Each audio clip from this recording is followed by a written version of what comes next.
My name is Mark McGuinness, and this is the 21st Century Creative, the podcast that helps you thrive as a creative professional amid the demands, the distractions, and the opportunities of the 21st century.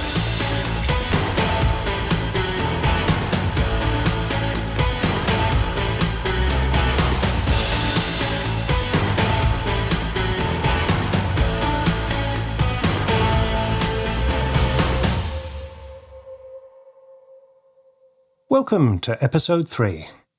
This week, my guest is an artist and virtual reality designer, Fabrice Bourrelly.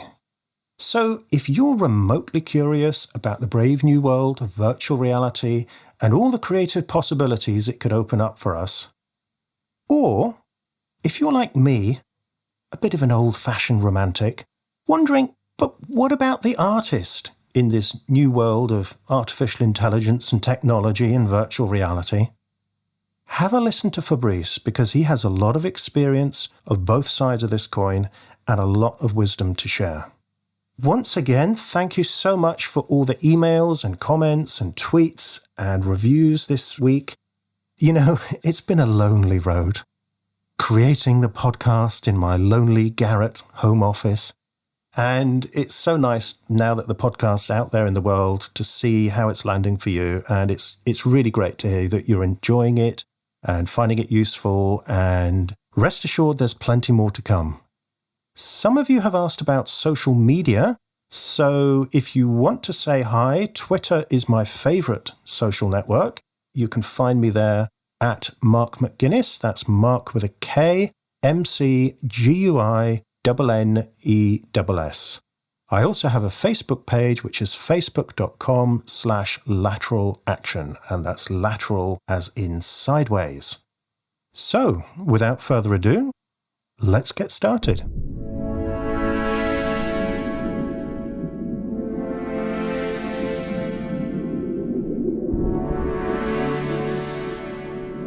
Last week, we looked at the pros and cons of the 21st century. And saw that they're a two-edged sword.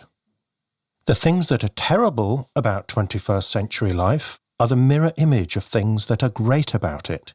So the wonderful digital devices that bring us inspiration and connections are also a positive menace when it comes to getting creative work done.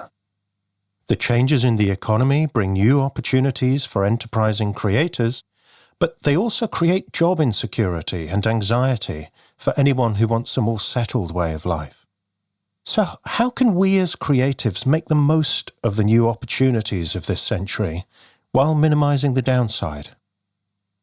I suggest we take inspiration from the old wedding rhyme. Something old, something new. Starting with the old, some aspects of creativity never change. The principles of storytelling, of human psychology, of balance and composition in a visual field, or the harmonic scales in music. Whatever your creative discipline, there are fundamental principles. There are craft skills. There's an evolving tradition of great work. So, whatever your line of work, you can get better at it by learning these fundamentals and working at them. Some aspects of these traditional skills are being made easier by new technology. I'm a writer, so if I'd lived 100 years ago, I'd be writing out my books and poems longhand. 30 years ago, I'd have been using a typewriter, having to type the whole thing out again every time I wrote a new draft. Now, I can type and edit on the screen and print a draft out to review it. It's much easier to get the sense of the shape of a poem when it's laid out in pristine print than in my notebook, in my scruffy handwriting with bits crossed out and written over. When I'm writing prose, I mostly use speech recognition, which means I can walk around my office talking to the computer and watching the words appear on the screen as if by magic. If you're a musician, you can record your music in high quality at home and play it back, add effects and tweak it until you're satisfied. You don't have to go back very far to a time when this kind of technology was very expensive and reserved for genuine rock stars. Not much further back into history, and the technology didn't exist at all. So the creative possibilities for musicians were a lot more limited. So, new technology can help us perfect ancient skills. But it also means we have to learn whole new skill sets our ancestors never had to worry about. So, not only can I write more easily with my computer, when I'm finished, I can upload it to the internet and publish it on my blog, or as an ebook, or as a printed book, to readers all over the world. I can record this podcast and you can listen to it just about anywhere on the planet. The same goes for you. Whatever your line of work, you can share it or sell it to people all over the world. Which is a wonderful thing, but it means we have to learn how to create and maintain websites, how to format media files for different platforms, how to connect with people on social media, how to build a mailing list, how to write sales copy, how to take credit card payments, how to fill out international tax forms, how to protect your copyright, how to avoid infringing someone else's copyright, and so on. Now, if you have the money, you might want to hire people to do these things for you. But then you have to learn how to find the right people, negotiate fees, and manage them so that you get the results you want. Before you know it, you could find yourself running a mini creative agency with staff all over the world and wondering when you'll find the time to get back to the creative work you set out to do in the first place. As you attempt to balance the old things and the new things, you'll have to watch out for two big pitfalls. Number one, ploughing your lonely furrow, doing deep work, creating amazing things, but cut off from the world. You're not connected and you're not getting your work out there. In the second scenario, you throw yourself enthusiastically into the new world, but you end up spending all your time on shiny new objects, learning the latest tools, trying out the trendiest new social media sites, frittering away your energies on email and other trivia. Meanwhile, you're neglecting your craft and avoiding the deep thinking that leads to truly great work. So, however busy you may feel, you don't have a lot to show for it. To avoid both of these pitfalls, I suggest you set yourself the modest ambition of becoming the most traditional and the most cutting-edge person in your field. Start with your craft skills. As well as practicing them, do a deep dive on the history of your field. Study the old masters, learn the old techniques no one bothers with anymore. At the same time, be open to new ideas, new skills, and new ways of doing things. Hang out with people in different fields. Take courses in technical or professional skills that will help you achieve your ambitions and reap the rewards. In my case, I often write poems that include modern or futuristic subject matter, but the verse form is likely to be from the Middle Ages or the Renaissance. These days, I'm in a minority of poets who use so many of these traditional forms, but at the same time, I don't know many poets who are as comfortable as I am using digital technology and online tools. As a coach, I originally trained as a psychotherapist. I spent 17 years practicing therapy. So I'm comfortable helping my clients with the psychological challenges of succeeding in a creative field. But I also use online marketing to find my clients, and I do most of my coaching via webcam, so I can work with a client even if they're on the other side of the planet to me. Something old, something new. But how can you manage both sides simultaneously? A lot of it comes down to time management, which is really role management in disguise. You can't be a creator and a distributor at the same time, or a marketer and a manager, or a copywriter and an accountant. So it pays to allocate different times to different roles. On a daily basis, you might have dedicated creative time followed by business time. On a weekly basis, you might have a marketing meeting with your team or with yourself, or a particular time you catch up on your accounts and track the flow of money. It's worth thinking in bigger cycles. For example, you might dedicate a week to learning a new software application before you start creating with it, or 2 months to create a messy first draft of your screenplay, then spend concentrated time on the business side of things. Recording this podcast was a pretty steep learning curve for me. I had to buy a lot of recording equipment and software and learn how to use it before I could even start recording. But now I have the kit and I have these skills, I can use them for all kinds of recording projects in future. Now, to manage these cycles successfully, you need to develop another skill, which is, instead of getting sucked in and distracted by the demands of the moment, to step back and look at the big picture of your career and identify all the different roles you need to play to succeed. Then find a place for each role in your day, your week, and your longer term. Okay, that's all for this week. Having spent 2 weeks focusing on the times we're living in and how to deal with them, next week we're going to explore the frontiers of space.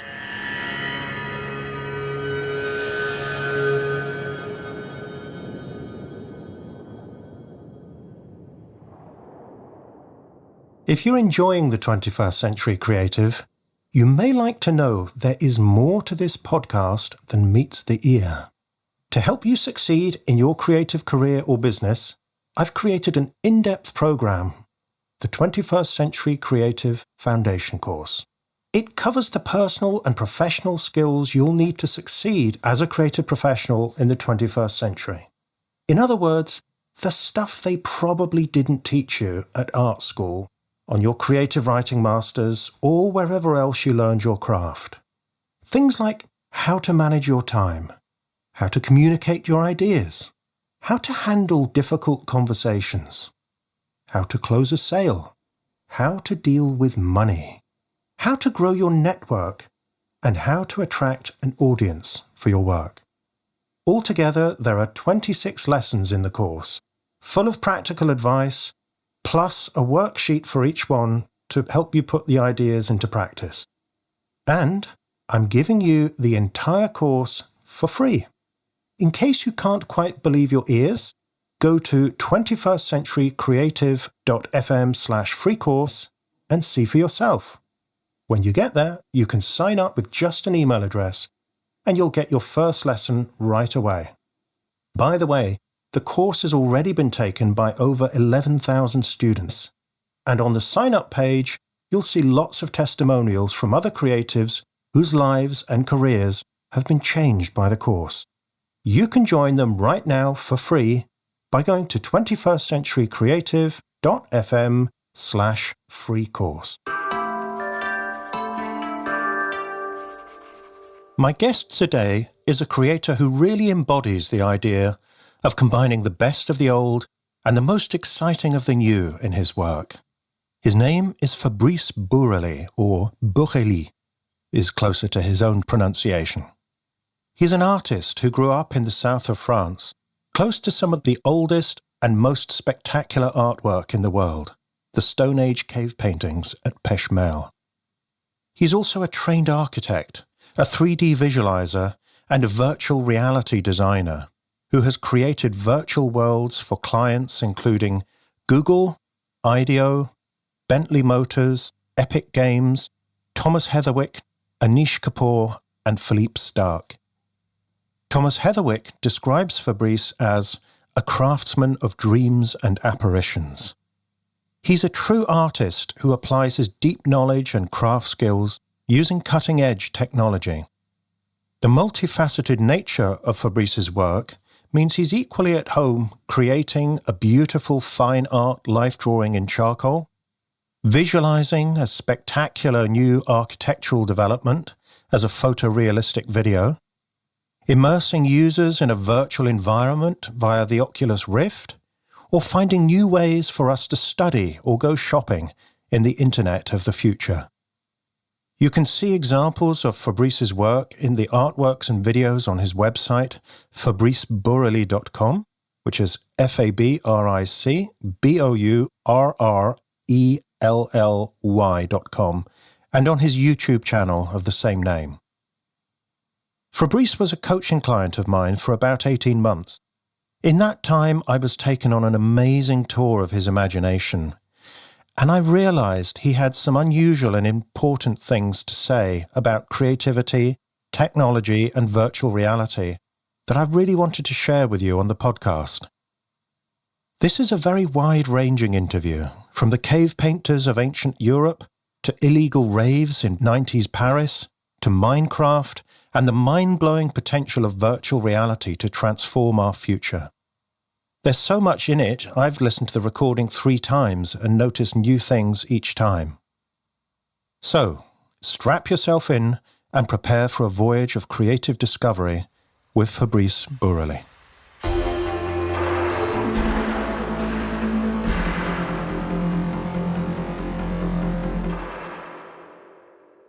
Fabrice, you grew up in the south of France, and just down the road from one of my all-time favourite works of art, which is the prehistoric cave art in the Peshmerga caves. So when I was about maybe 11 or 12, I got to go down into the darkness, into the caves, to see these incredible paintings by Neolithic people deep under the earth. And it's an experience I've never forgotten. And that was just down the road for you growing up. So I'm kind of curious, were you aware of it? And if so, what kind of impression did it make on you? What kind of presence was it in your life? Yeah, these caves were very much part of the sort of the whole life of living in the southwest of France.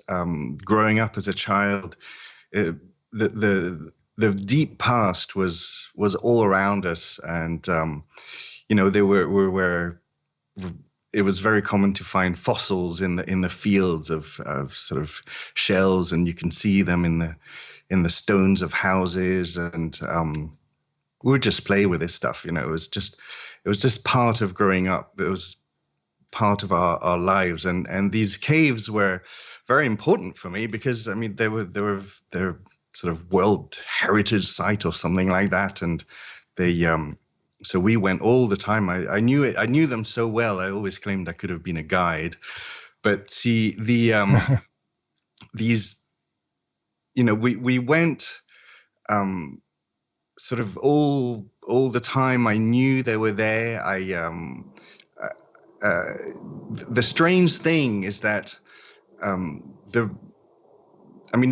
just tell a little bit what they are, because they are effectively, they're just sort of large holes in the ground that people used to live in. And what happened is that they went deep into the caves, and when because they had these sort of candles with them, I think the flame would dance along the walls, and they would see these shadows. And obviously, we don't know for sure, but one interpretation is that they could sort of see these shapes, and obviously some people got inspired and sort of picked up a bit of charcoal on the floor and drew what they saw, what they knew, which were those animals, and some people say they were religious. But the thing is that these people were exactly as the same people as we are. They were Homo sapiens. I think that's what it is. Yeah. And we haven't really evolved. We haven't changed at all. They had same brain, same body. And but this was, these particular caves were the drawings on the caves are 25,000 years old. I mean, they're so old that the rock has actually started growing on top of the drawings. So really? they're actually ingrained inside the rock. And so for me as a kid, these things were just there, and a lot of things like seeped in the past. We have these medieval villages that have been preserved exactly as they were. A lot of very old machinery, or sort of, when I was a kid, the farmers, they'll had the horses that they used to plow the fields with. So this was very much part of my life. And I think as a kid, you don't really think about things, you just live them. But the drawings on the caves were made a significant impact on me, really, when I went back after I hadn't been there for about 15 years. And I went back and just seeing these drawings as a grown-up, and as I had since then started to learn to draw in charcoal and draw the human figure, represent the things I see. to see that people 25,000 years ago and beyond were using the same the same bit of burnt wood that you can just pick up off the floor and draw a line on the wall, which is exactly what I'd been trying to do. I felt an incredible sensation of connection with the distant past, effectively, and that's something that still resounds with me today. I have to say,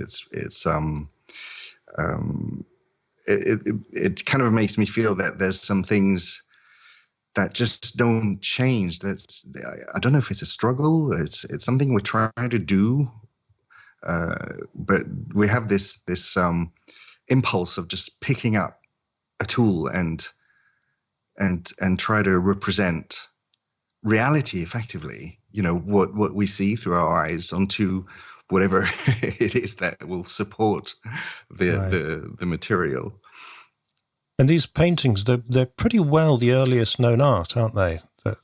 I think there was sculpture in mammoth tusks and so on as well. But right. Yes. It's right. I just found it incredibly moving that right from the beginning, or that sense of connection that these were people like us. I mean, for me, it was one of the things I'll never forget from the cave is there's a handprint at some point where somebody has put their hand on the wall, and presumably they've used a tube of paint to kind of, it looked like an airbrush effect, that they've blown the paint over their hand and taken the hand away. So there's this person's hand. I mean, not that you're allowed to do it, but you could put your hand up and it would match. Like you say, it's the same. It's the same hand. Yeah. The same hand, the same species, all that time ago. And here we are. Well, there's you and your studio still using the same implements in terms of charcoal. Yes, exactly. That particular hand, I think they used it was a red sort of kind of terracotta color that they would put in their mouth and they would just blow over. So effectively, yes, you can put your hand over and it matches. It's the same hand. There's also one of there's a foot of a boy with a paw of a dog next to him.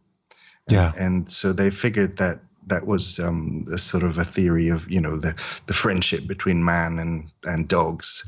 And on top of that, the ceiling's quite low, and they sort of played with their fingers on the sort of wet clay of the ceilings. And you could just see these traces of their fingers along the ceiling. I mean, obviously now that's become rock and it's hard, but it's you get these things. So the very strange thing when you visit the caves is that they explain how the form of the land it hasn't changed either. So the formations, the rivers are the same, but the vegetation has completely changed. And obviously there were mammoths, there were lions and tigers, because you can see them on the walls, and that's where they were driving. So there's some things have completely changed. The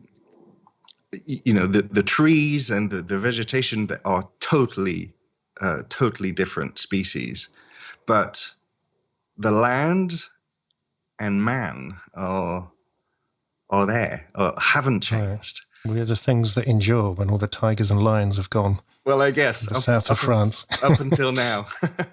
All right.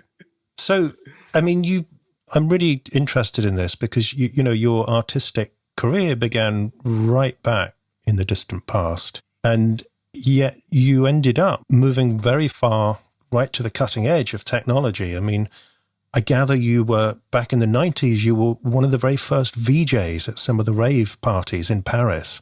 Can you talk about that? Right. Well, yes, I guess again, when I was a child, computers appeared, and my parents, I think, just thought, oh, let's get the kids one. We had these computers with tapes, so we had to play the tape and load the program or load the game, and it would take a few minutes, and then you could sort of start typing and start playing. And then there was computers had no hard drives, no memory, a tiny little green screen where you could just do text on. And so I think most of the time we would just sort of take the computers apart and try to see what was inside them. But when I was a student in Paris, this was, I mean, when I studied architecture, at the beginning, the computers started to come, but, they were still so slow. It would take all night. I think it would take 6 hours to do a sort of simple hidden line perspective drawing. So it was just literally black lines. So I'd started using them, but when I was in Paris, they did begin to have hard drives, and it was just the beginning. I remember opening my first CompuServe account, where there was my first email address. And so it was really the beginning of the computer era, and it was also the beginning of synthesizers. And so the techno music and house music sort of began appearing, and the whole sort of techno and rave movement and was just happening at a time. And so I completely fell into it. For me, techno music had this still has actually this very mysterious thing that it's a piece of electronic, really, that's completely a transistor or a resistor that when tweaked, and effectively at the time, the computers were, a lot of instruments were still analog, so they had buttons that you could sort of turn. Those were machines that would create sounds that would create deep emotions in us. Well, especially with the help of some substances that some people took. So it was very, it was a very, how can I say, again, there was a lot of emotions, a lot of connection between people at these events, and it was, there was a lot of discovery. It was all very, very new. So, to me, it was fascinating that these sounds that were coming out of these machines, and I think they were really talking to us. So I started organizing events, and some illegal ones, which was great fun, very exciting. Sort of 3,000 people, kind of in some dark warehouse, dancing all night. It's just waiting for the police to turn up. But going back to the computers, and sort of what I was interested in was to sort of create images. Because I was beginning to get into 3D at the time, and I was playing with a program called Deluxe Paint 2, which was basically a painting program. It was the very beginning of Photoshop, and with that program, you could it only worked on 256 colors.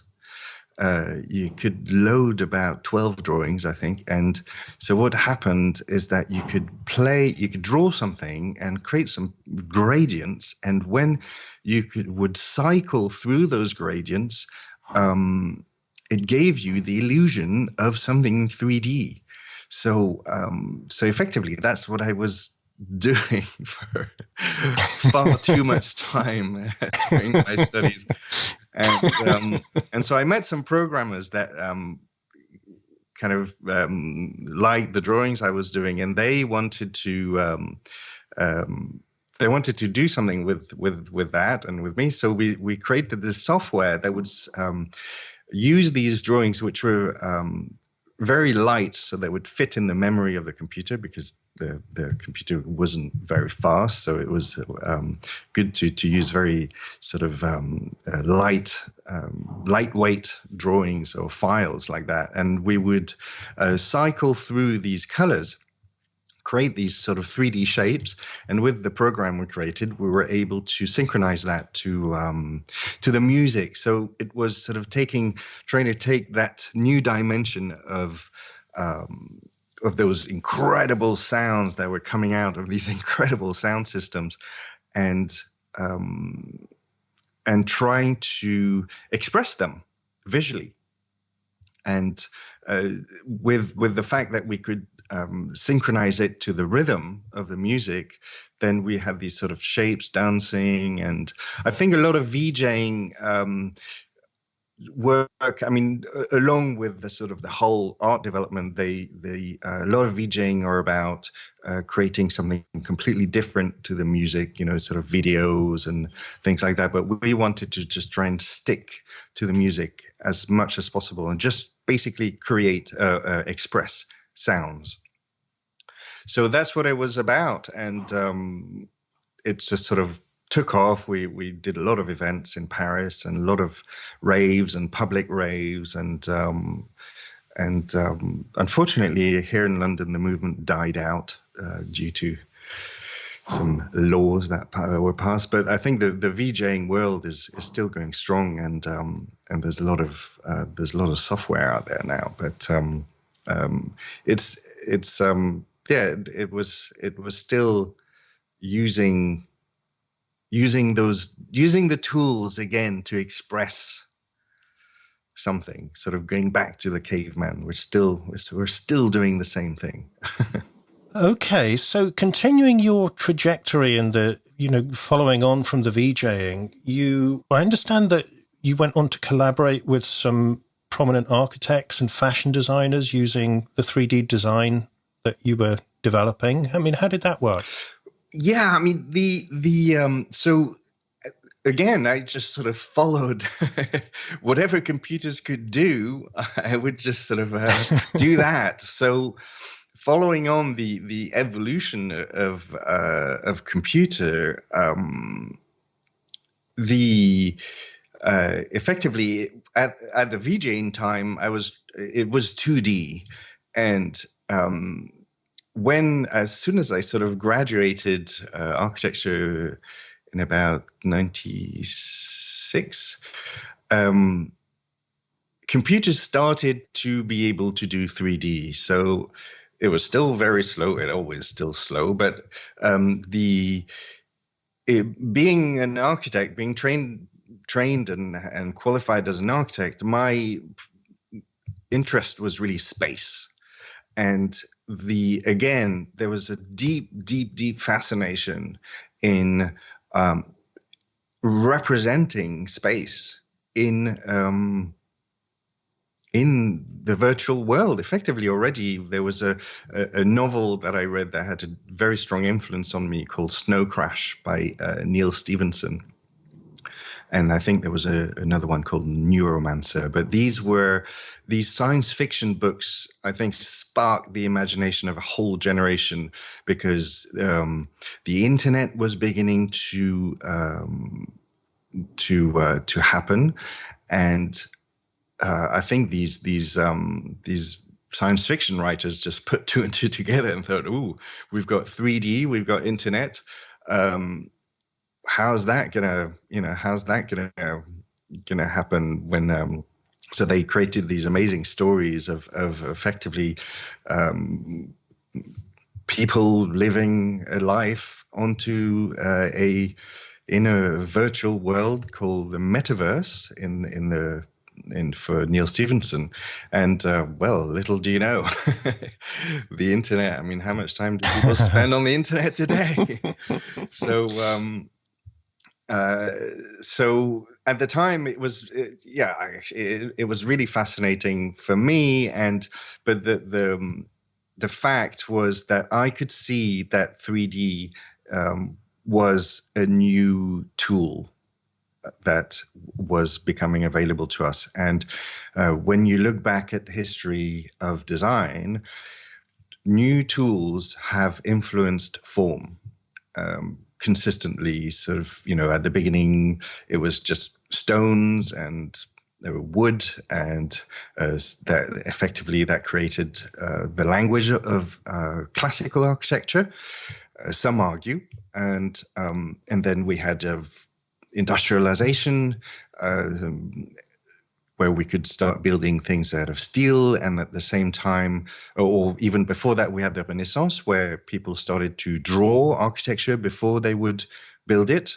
So that created different types of buildings, maybe more expressive, with sort of Michelangelo started to break things up and to become a bit of a revolutionary. Some argue it's the beginning of modernism. And then we had the Industrial Revolution, where we started drawing with a set square and the drawing board, and then we had computers. And then buildings started going up, and then 3D, where buildings began. Then it wasn't really happening, but now you can, when you look back, you can really see Zaha Hadid and Thomas Heatherwick and Frank Gehry and architecture like that. The form of architecture with the new tools have completely changed. So I was really interested to explore that, and so I studied this as for my diploma, and I gained quite a lot of experience using the tool of 3D to design, to use in architecture, and especially to push to explore the things you can do with it.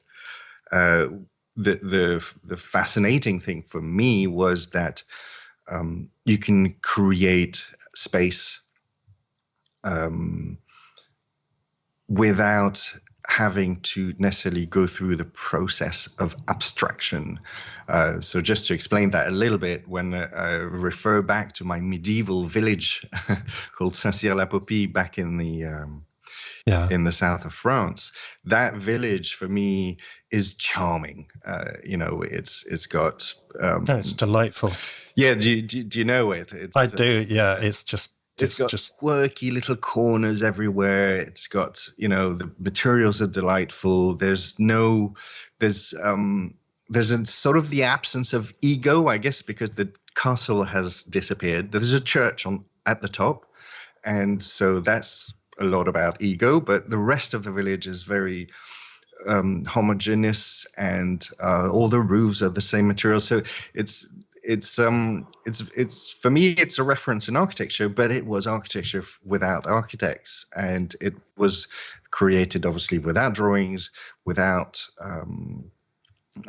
plans, without thinking too much. I think it was just about function. Somebody needed a house or a barn there, and they just put it there, and it was about craft.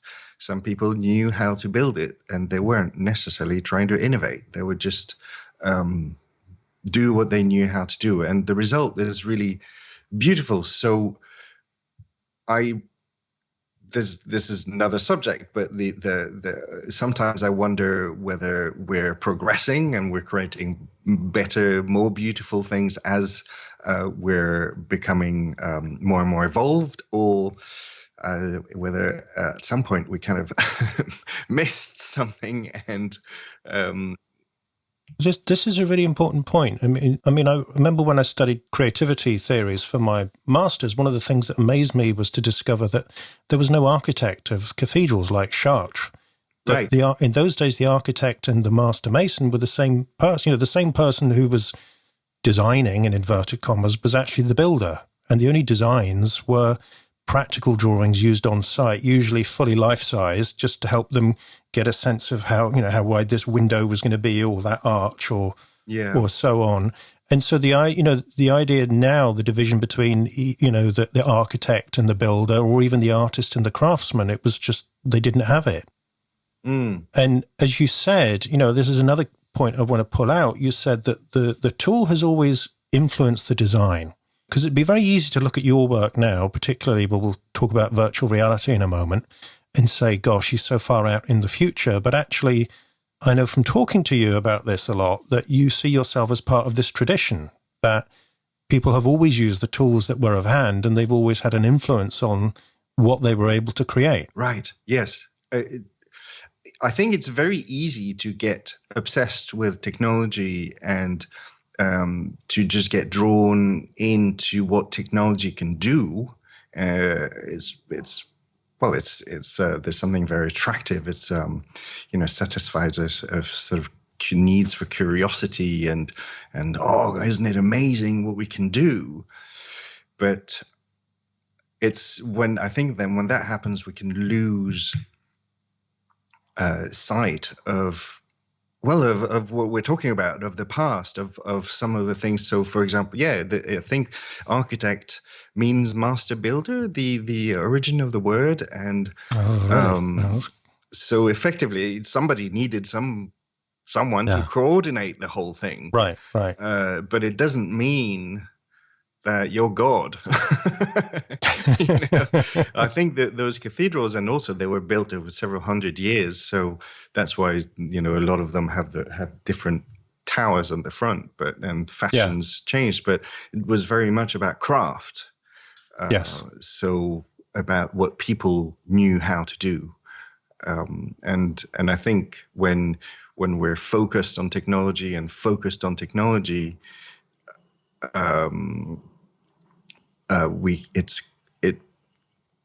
think it's quite easy to forget craft and to just be fascinated by technology, and there's a place for that. But when I look at 3D,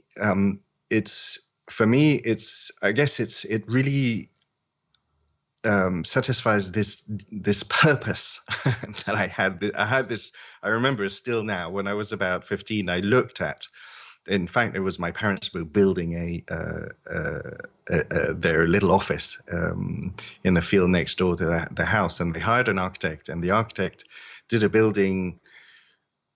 And I remember thinking, I want to do architecture because I want to do not that. Because it was trying to be modern, and it just had deep flaws. I can't blame the architect. Maybe my parents were being stingy and he didn't have the budget. But to me, it's arguably all we need is maybe possibly a barn. I think when people move to the countryside, all they want is a converted barn. And so maybe you don't need to do something too fancy or to try too hard. All we need is just 4 walls and a roof, and so that can be really charming. And so when I started to see 3D, I thought, oh, we've got something really interesting here where we can. And this is just a question, really. Can we go back to the Middle Ages, create and sort of stand there at eye level, look at something and go, I want to do it like this, and sort of I want to do it this big, and I'm kind of moving my arms here. You can't see me, but and we're sort of projecting in space, but from a human perspective, from eye level. And obviously now with 3D, you can also have the God's eye view to look at things from the top and to kind of extract and abstract facades and what we call elevations and sections and plans, whichever is effectively is a cutout of the building in horizontal, looking down. So we can do all these things which are very practical, but with 3D, we've got the opportunity to go back and look at things at eye level. So that was just the beginning, because when you're doing 3D on a computer, you're looking at a screen.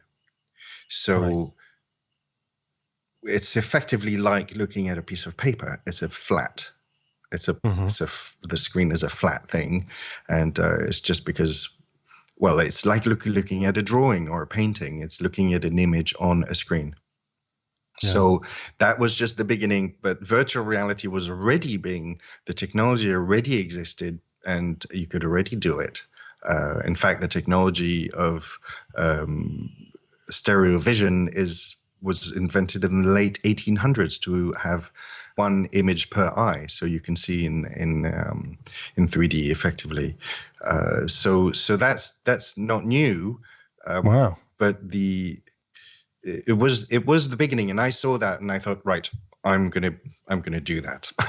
I'm gonna be there. So I started working in 3D, and yes, I gained those skills, and then I came to London, and I started working with some really interesting people like Thomas Heatherwick. Right at the beginning, there were only 5 of them in a little tiny room, and I had no idea who he was. And they sort of needed some help, and was like, who's that? And so he's a fascinating character and an amazing designer. But it was very interesting working with him, because he was always trying to push, always trying to see, and he doesn't use only computers. Actually, I mean, he's renowned for, during presentations, he always tries to express things with his body. So he pulls his cheeks to express a form. Really? Which shows the kind of forms he's after. But they've got a massive workshop, and they use, they fold all sorts of different materials, and they make molds, and they make hundreds of models for buildings. So it's a fascinating studio to be part of. But obviously 3D, because it was so flexible and it was so quick, and we were able to output a lot of images, and so he used it as a tool, which was very, very interesting. And I know that now they've grown. There's sort of, I think there are 200 of them now. But they use virtual reality, and he loves it. He's in it all the time, because we'll talk about VR a little bit later, I guess. But the point is that you're in it, as opposed to looking at it on paper. And also, from what I'm hearing, you've got a nice quote on your website where you talk about the role of 3D in visualization and design. You say, where most 3D visualizers are still content to illustrate designs created by architects, I help architects and designers use 3D visualization as part of the design process itself. So maybe you could just say a little bit about what you mean by that. Well, yes, exactly. So that's what... when I say Thomas was really interested in using it as a tool, because the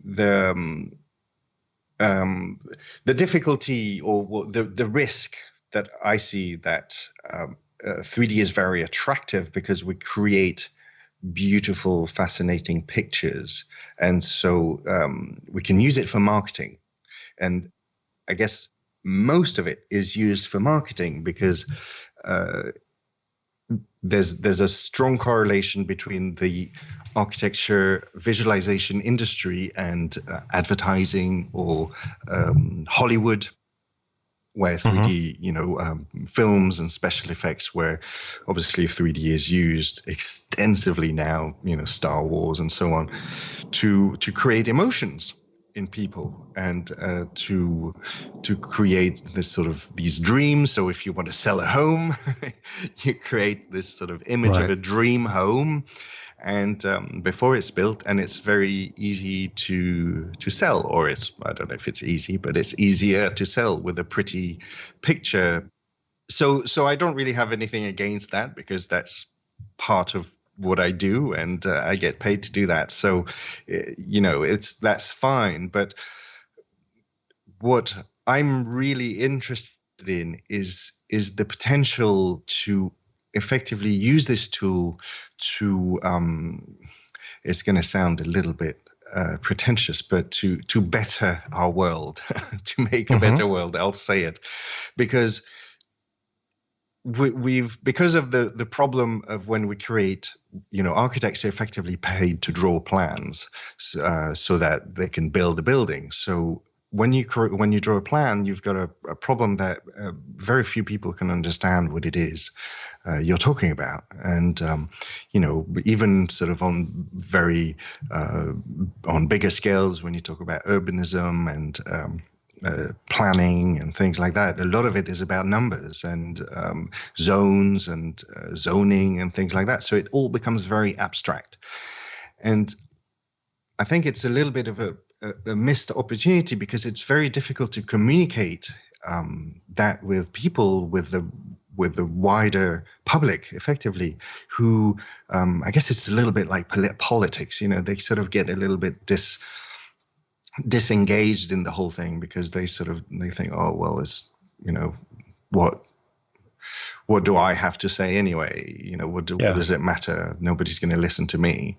And I think that's a big problem in our cities today. Where people sort of see property as effectively a means of making money, or parking, making money in the long term. Or we can see that in London. A lot of buildings are empty because people from overseas just invest in here, and it's got an effect on communities and on people's well-being and so on. So it's a very small thing, that just the tools we use. But I think that if we use 3D to not only to design but also to communicate with people, we've got a chance to be more engaged in the whole process of design.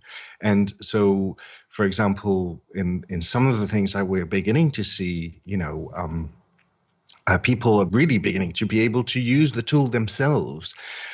So, for example, there's an architect called Bark Inkel, come from a firm called Big, and they're designing, actually, along with Thomas Heatherwick, they're doing the Google headquarters at the moment in Silicon Valley and in London as well, I think.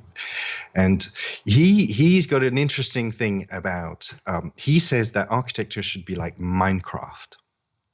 Not that it should necessarily look like Minecraft, or that architecture should be a video game, but what he says is that we have now an entire generation of children growing up who know how to use this tool. And they effectively, what children do in Minecraft is they build their dreams, and they inhabit them. So they build it and they go in them, and that is all through play. And I think that's a very, very interesting point, because when I see my children play on Minecraft, I'm like, hang on a minute, that's what I do all day. Give that to me. What am I going to do? Because you can all do this now. And so I'm thinking, right, so if we've got an entire generation of people who can do this, and it really is like second nature. They just pick up the keyboard and mouse and they just roam around. Very few of my clients can do that. Just as you were describing it, I was thinking, hang on a minute, this reminds me of something. And I realized it was Minecraft. I was in... Yeah. My children called me into the living room the other day and they said, Daddy, we built a house for you. And I thought, yeah, okay, right, fine. I had a look. And there was this... They'd actually built a house, and it was full of bookshelves. He said, we know you like books, Daddy, so we put lots of bookshelves in there. There you go. You see? And I was like, what? And they put their emotions in it. They put their hearts in it, and it's theirs. And isn't it a little bit what's missing in our cities today, that people think that it's theirs? Yeah, so children playing in Minecraft, I think, is a very good idea. And when you see some of the flagship architecture created, for example, by Frank Gehry, he's very much about that as well. And he's obviously very successful as an architect. And this idea of playing, this idea of being engaged and with as an artist with our body, with our hands, with our minds. I think there's something there. I think it's how to get more and more people, how to get that practically happening on a wider scale. Well, again, referring to virtual reality, I think it's happening before our eyes, literally. Right. So, and Minecraft are doing their bit for the up-and-coming generation, but also just coming back to your own career for a moment, as well as exploring the cutting edge of technology, you're a very skilled, trained draftsman. So maybe you could say a bit about why did you learn to draw and what effect did that have on your practice? Right, yes, because you see, I've always wanted to be an artist. And I couldn't draw as a kid. My brother was really good at drawing, and I always admired him for that. And although I studied architecture, I guess I could draw perspectives and construct them. But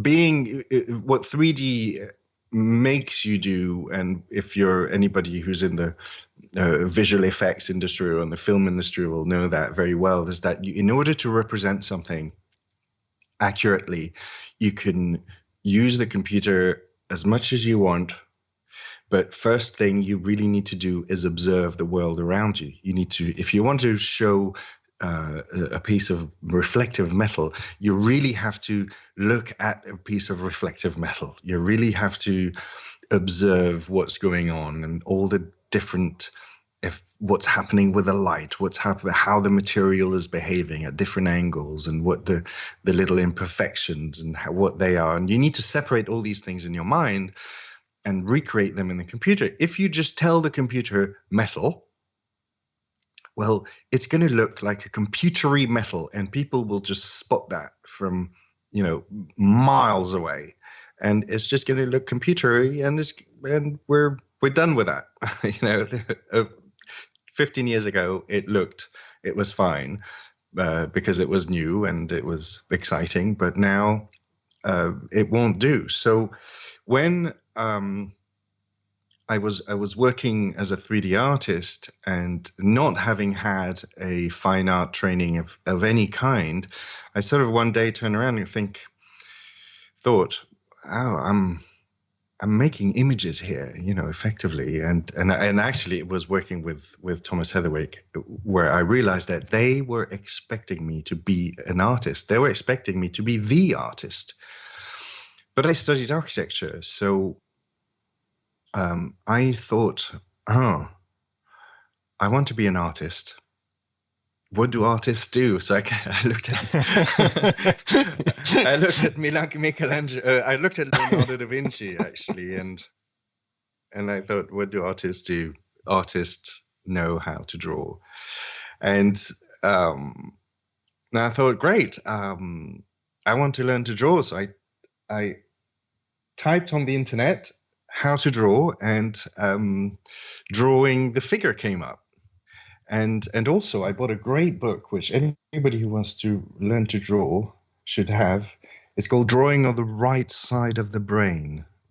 Oh yeah, amazing book. Yes, and really, it's a classic, isn't it?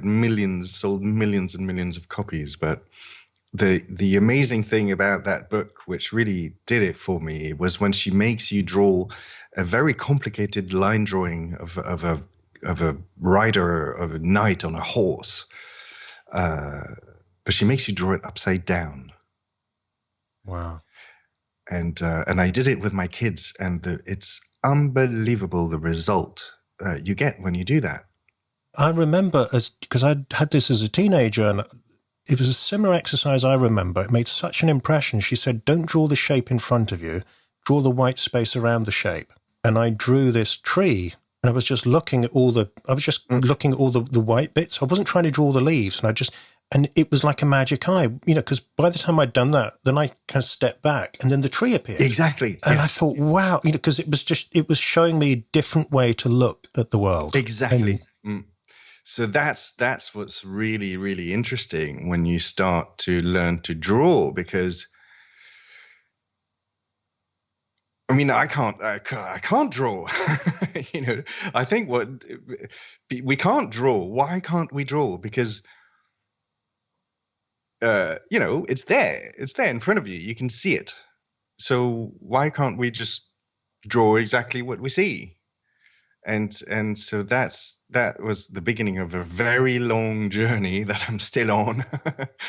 That effectively, something happens between your eyes and your hand, and what happens between your eyes and your hand, and you know about this more than most, is the brain. Yeah. And that damn brain of ours is just distorting everything and is analyzing. I mean, I shouldn't put the brain down. Well, it has its uses. Let's not diss it completely. Yes. Okay, so we've touched several times on virtual reality in this conversation. So maybe now's the time to bring it front and center. And maybe you could start by just explaining what is virtual reality and why are you so interested in it? Right. Yes. So virtual reality is... What is virtual reality? That's a good question. Well, virtual means, I think it's in physics, the word virtual means when you look in the mirror.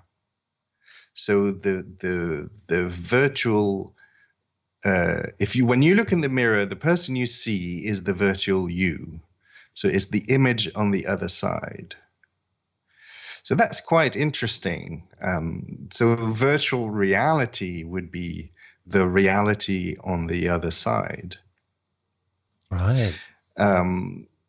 So in that case, virtual reality is effectively, your Facebook profile. Can that be called virtual reality? I guess it would. It is a reality, but it doesn't exist. It doesn't exist anywhere in this real, inverted commas, world. It's only on the other side. It's in your phone. So it's on the other side of the screen. So that's what I like to think of virtual reality as. All this effectively order that is created beyond the screen, and so what I'm particularly interested in is the form that those things would take, because currently they're just a piece of paper. It's like reading the newspaper. Your Facebook profile is laid out like a newspaper or a magazine. So I've always been fascinated by the forms that things would take in 3D, because they are void of any constraints that we find in the real world, like gravity, and the laws of physics, effectively.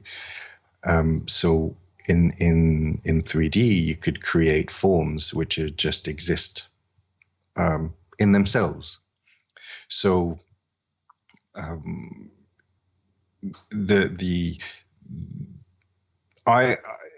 I've been waiting for this for 20 years now, I have to always say. But what's happened is there's a combination of different technologies. One, which is the power of computers in 3D. So that's mostly driven by video games.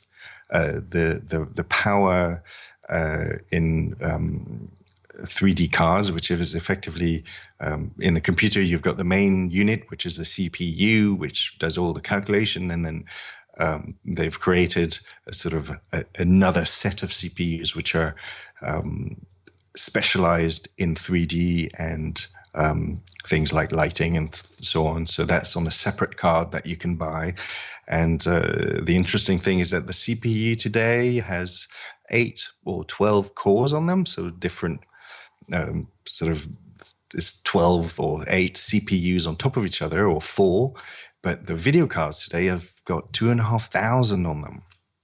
So the high-end one, if you've got more than that. So the power of video cards is absolutely enormous. They really are effectively the power of some of the old supercomputers. Now they do medical calculations on them, and you can stack them to a huge degree. So the power that is behind our video games is enormous, and is set to increase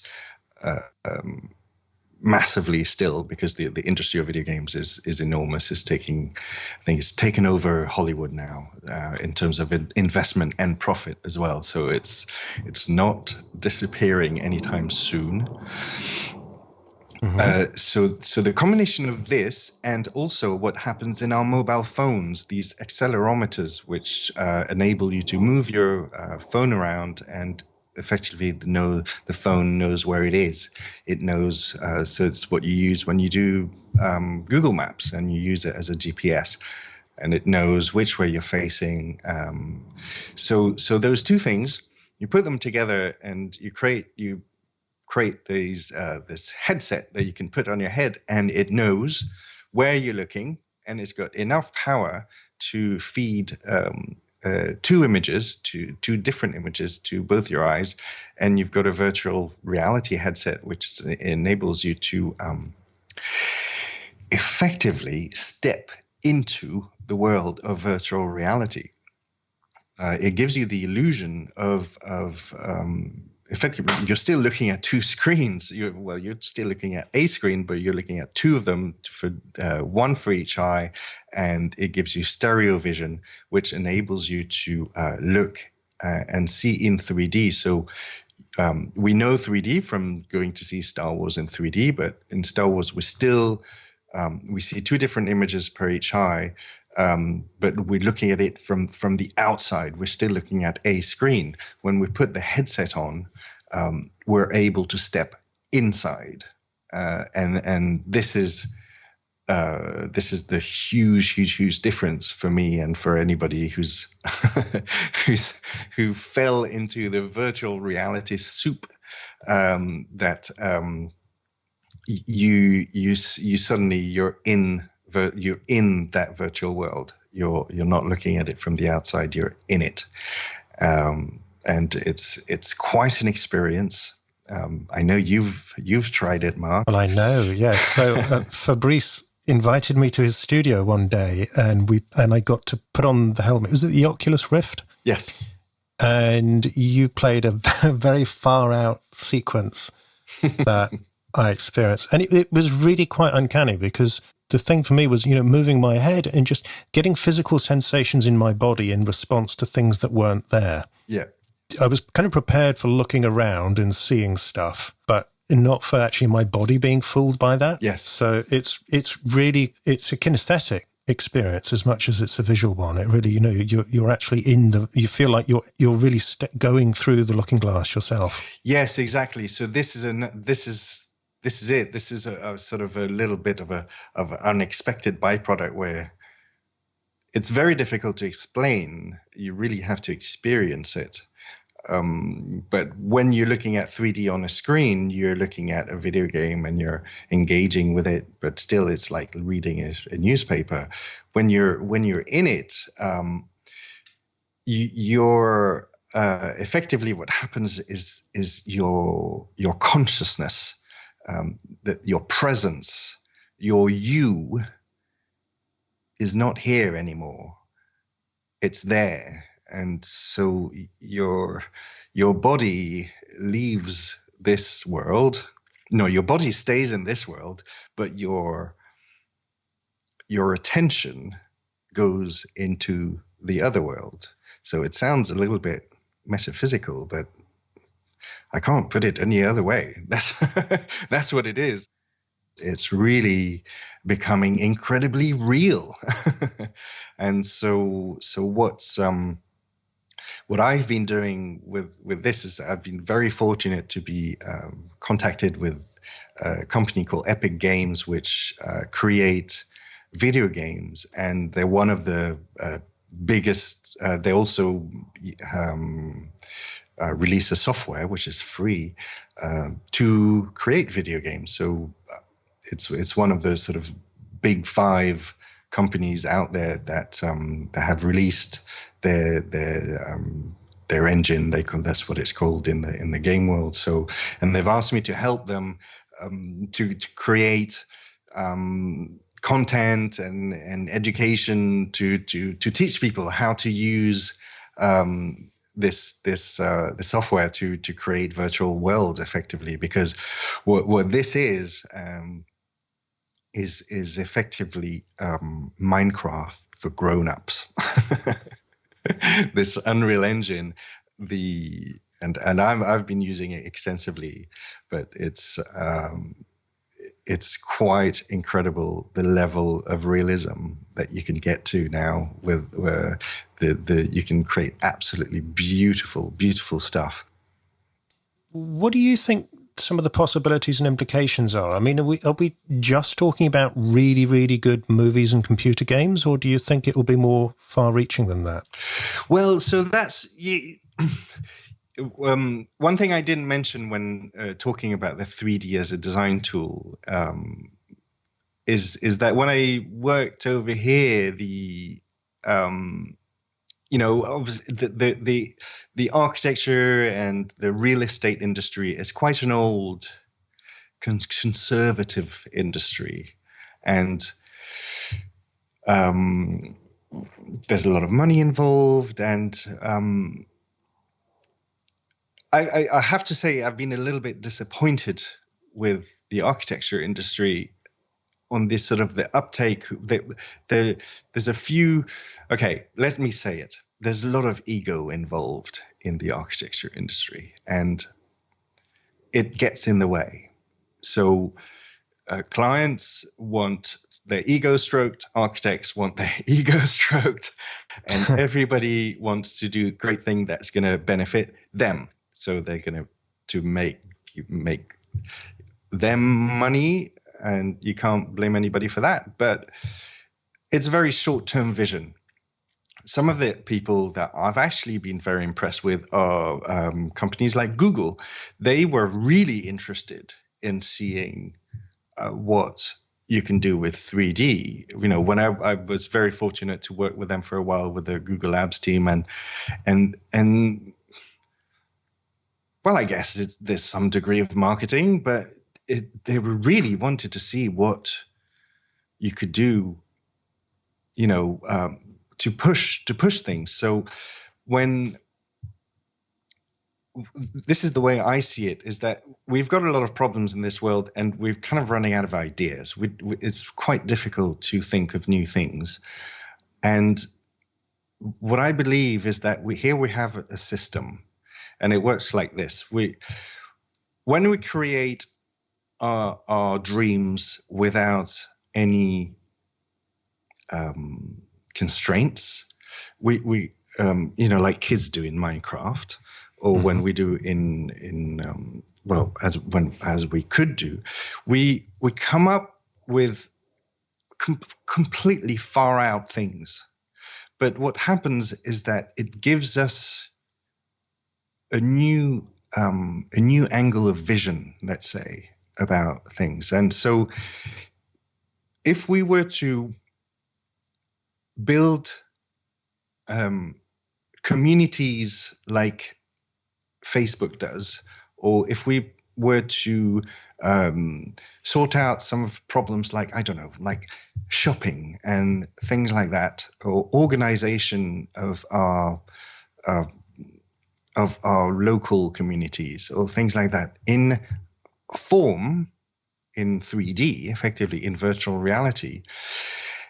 The way that I see it is that we might come up with new ideas that have a shape, that have a form. And then these new ideas might just actually give us ideas about how to inform this real world.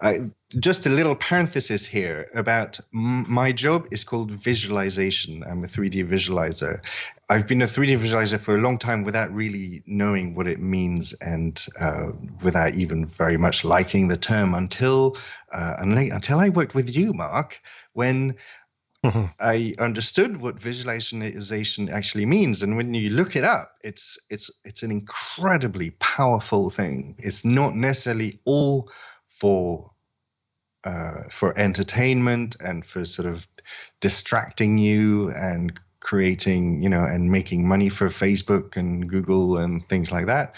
I think there's a real potential to visualize things.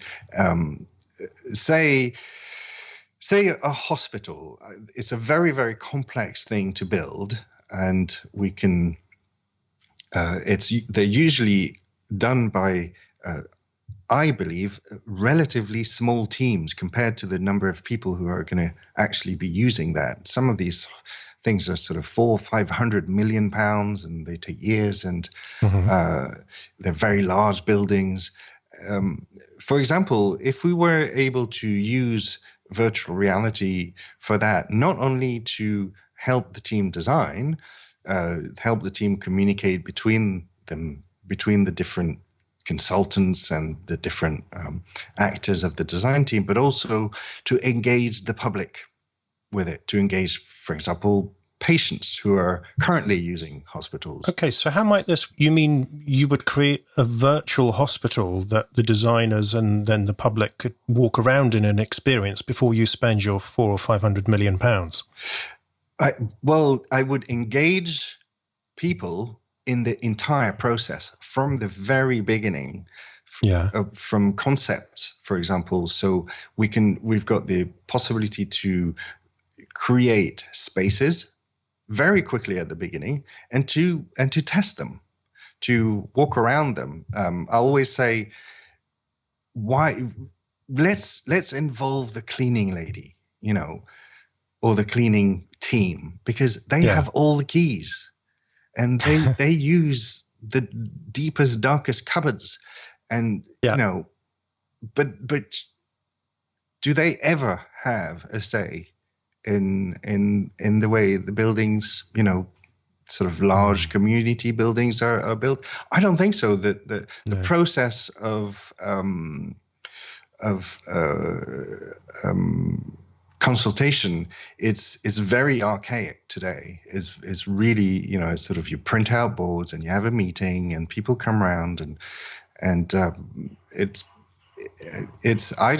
think there's massive improvement could be done, not only for buildings but on an urban scale, on any on a national scale, on a small local scale of the way things could be, because people will react much better to something that they can see, they can experience, and they can see what it's like, and they go, no, I didn't like that. Oh, well, why didn't you like that? When they see a nice 3D render that's been photoshopped and, like exactly the same way a magazine cover would be done, or a poster for a movie, I think people are getting a little bit disillusioned now, saying, yeah, well, that looks nice, but it's not really going to look like that, is it? And they're right. So what would VR give them that slick visualization doesn't give them?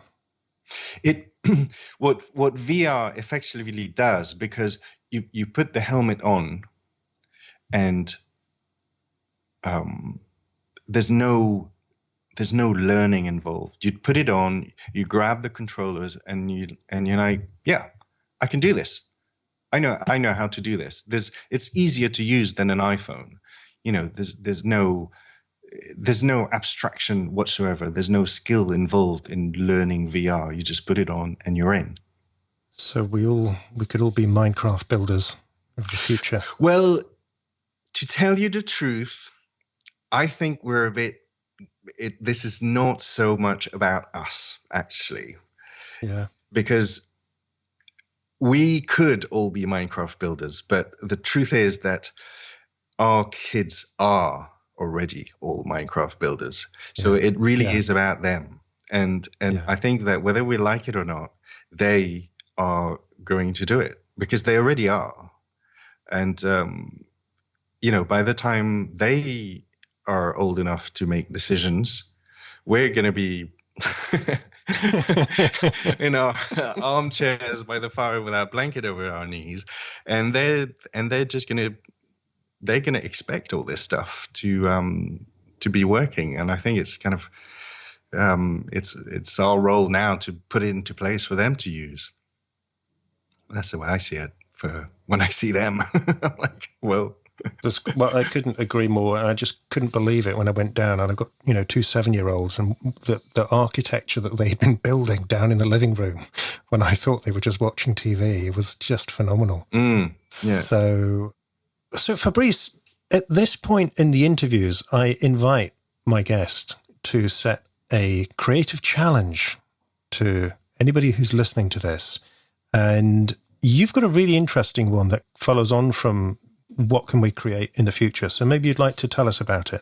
If you were to have a space that you would deliver your services or sell your products or welcome your clients, have meetings with your clients, for example, if that's what you do, or you would present your products, or you would deliver information, or sell information, and that experience would be in a space that is not contrived by any physical rules. This doesn't have to be gravity. There's got to be light, but there doesn't have to be any way in, because you can just arrive and you're already in. It doesn't have to be any restrictions on distances. You can go somewhere. You could be in the tropics, and the next second you can be in the North Pole. It would take no time to travel from one place to another. So all these rules have suddenly gone, and you're free to imagine anything, but it still has to work. It still has to fulfill a very precise, a very real need. And I would love to know what people think, what their ideas are, what your idea are. Okay, so here's the challenge then. Imagine that your website could be replaced by a virtual reality environment, just as Fabrice described. And this VR environment does practically no limitations, apart from apparently you have to have light, otherwise you can't see anything. So you could have a woodland glade, it could be somewhere in outer space, it could be underwater, it could be something from ancient history, it could be something the like of which the world has never seen before. And I think, Fabrice, you're saying, but the website also needs to fulfill its current functions. So if you're a bookshop, if you're an author, you're selling books, include a way to get books. If you're providing a service, make this an extension of your service. So something that's still serving the visitors, but in a very creative, very unusual environment that people experience via virtual reality. And usual rules, I will explain exactly how the creative challenge works just after this recording, so keep listening if you'd like to take part. And Fabrice, you very kindly have a really remarkable set of prizes for the lucky 3 winners this week. Can you tell us what you've got? Oh, yes. Well, I've recently discovered screen printing, so I've talked a little bit about that. So I would love to give out 3 prints to the lucky winners. So they'll be numbered and signed and proper archival paper and the real thing. So yeah, there you go. They'll be Fantastic. Thank you, Fabrice. That's wonderful. And I'm going to put obviously all the links in the show notes, but for people listening to this, Fabrice, could you tell us where to find you on the internet as it's currently manifested? Yes, so there's my website, fabricebourrelly.com. So that's a long name, so there'll be the link underneath. There's my YouTube channel, which is also Fabrice Bourrelly. Bourrelly is B-O-U single R, is it? B-O-U, yeah, R-E-L-L-Y, right. Where I teach this software, Unreal Engine. And so you can, that's quite active at the moment. And there's the visualization website called 3dw.co.uk, which is quite old now. But yeah, that's the best ways to see my work. Okay, great. And it's really worth exploring Fabrice's site. He's got original drawings and paintings. He's got mind-boggling videos of some of the visualizations he's created. If you're interested in learning how to do this stuff for yourself, then do check out Fabrice's YouTube channel, where he shows people how the effects are being created. So, Fabrice, thank you so much. We've covered thousands of years, and well, thank you. Even further creatively, I feel like we've gone. So that was great. Thank you so much.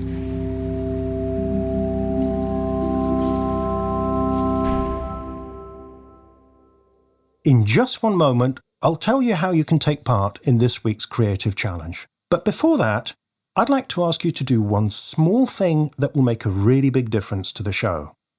And that's to pop along to iTunes and press the little purple subscribe button. And if you're really feeling full of enthusiasm for the 21st Century Creative, maybe you could leave a brief review explaining why you like the show. The reason for this is that it wakes up the little gremlins inside the iTunes store. Because there's so many shows, the gremlins can't be expected to figure out which ones are good and which ones will appeal to this person or that person. Plus, they're gremlins. They don't have your good taste and discernment. So they're relying on you to press the subscribe button, to leave a review or a rating, because that lets them know that this kind of show is the kind of show that appeals to this kind of person. In other words, other people of creativity, good taste, and discernment. And the gremlins will put the show in front of them, and more people will discover it, they will benefit, and critically, the gremlins can knock off work early. So please, consider the gremlins. Press the magic subscribe button. Leave them a review.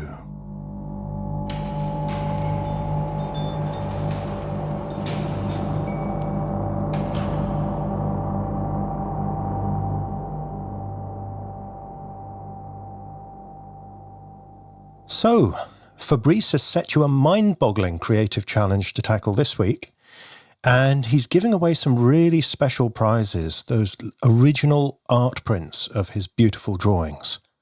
If you want to take part and have a chance of winning the prints, here's how the challenge works. The challenge itself is to imagine that your website could be replaced by a fully immersive 3D virtual reality environment. And this virtual reality environment has practically no limitations, apart from you have to have light. Otherwise, people are wandering. Well, I guess you could have people wandering around in the dark if you really want. So, for instance, you could invite your visitors into a woodland glade. Or it could be somewhere in outer space. It could be underwater. It could be something from ancient history. Or it could be something else, the like of which the world has never yet seen. And remember, there's one other constraint Fabrice has given us. The website also needs to fulfill its current function. So if you're a bookshop or if you're an author and you're selling books, you need to include a way for people to buy books. If you're providing a service, make this environment somehow an extension of your service.